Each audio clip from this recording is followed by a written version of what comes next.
Okay, for this discussion, I want to talk about what happens when you have an LLC taxed as a partnership that ends. Do you need a new EIN, right?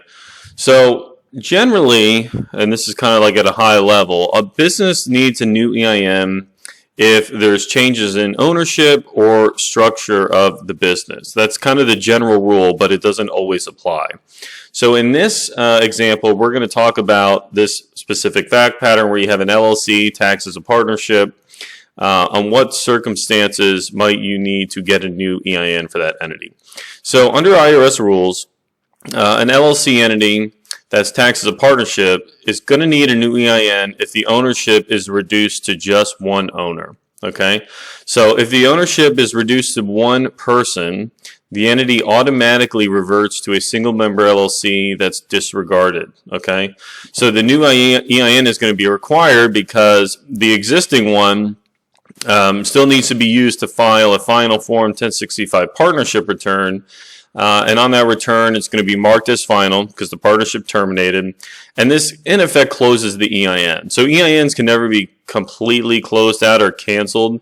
But by filing a final Form 1065, what you're doing is communicating to the IRS that the partnership has terminated here. And so they shouldn't expect to receive any more partnership tax returns under this EIN. Okay.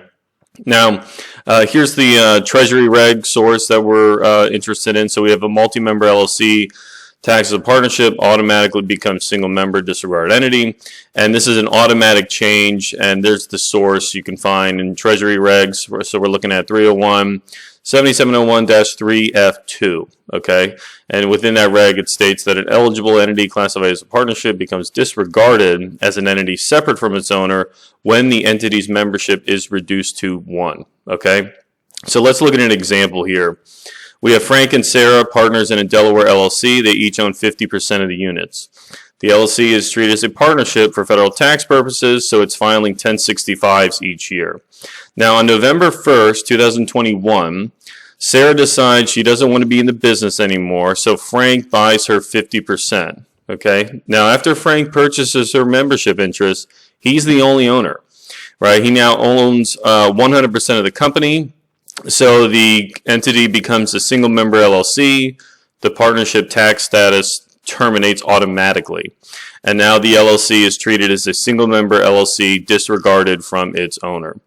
So once that occurs, the LLC still has to file a Form 1065 partnership return from Jan 1 or for the period from Jan 1 to November 1st, right? And that's because up until that point, it was a partnership, right? And so it still needs to report the activity for that period and allocate income and loss or whatever the expenses are to Sarah for that period.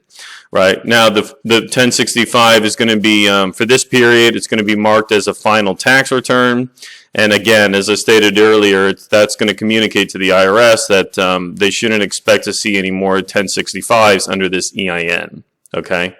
Now, what does the LLC do next? Well, the LLC should apply for a new EIN because they filed a final return previously under the existing one. Okay, so from November 2nd, 2021 through the end of the year, Frank is going to report the income and expense directly on his Schedule C of his Form 1040, and the Schedule C will have the new EIN that Frank applied for the existing LLC entity.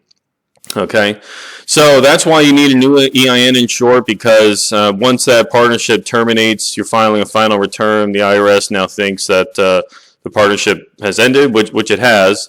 And the EIN is going to be closed out for that partnership entity. The LLC still exists legally, right? Nothing's changed there at the state level, but it needs a new EIN once it becomes a disregarded entity. Now, what's an example of when you don't need a new EIN? So new EINs are not needed if you have an LLC that's taxed as an S Corp or C Corp, and the ownership is reduced to one. Okay, so that's not an automatic conversion or an automatic termination, so you don't need a new EIN under those circumstances. So in this example, we have Michael and Alice form a Delaware LLC. So by default, it's a partnership, right? But then Michael and Alice filed an election, 2553, the Form 2553, to be taxed as an S Corp. Okay, so they're an S Corp for the last couple of years. So after 3 years of running the business, Alice wants to leave to start another business venture, so she sells her LLC units to Michael. After the sale, Michael is now the sole owner of the LLC, so he's the only shareholder left, right, after Alice left. But the S election for the LLC continues on, right? It does not terminate once the ownership is reduced to one member. The LLC still exists. The S corporation structure still exists, so the entity continues to just file its 1120S tax returns, and it continues to use the same EIN. This same fact pattern would apply if the LLC filed a C Corp election, okay? So it's just this partnership type of fact pattern where if the partnership ends and it reverts to a DRE, then you're going to need a new EIN, okay? So I hope that was helpful. If you have any questions, leave me a comment below, and I look forward to seeing you again in the next video. Thank you.